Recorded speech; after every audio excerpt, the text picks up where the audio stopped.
अस्सलामुअलैकुम। शबाना नाज लाहौर, ये हमारे लेडीज़ ग्रुप के शबाना नाज लाहौर से। इनके साथ हमारा न्यूजीलैंड वाइट का एग्रीमेंट हुआ गए।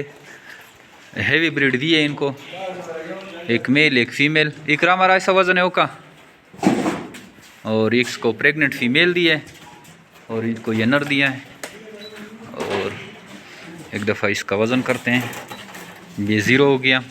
1 मिनट, चलो रखें। और ये हो गया 4 kg है।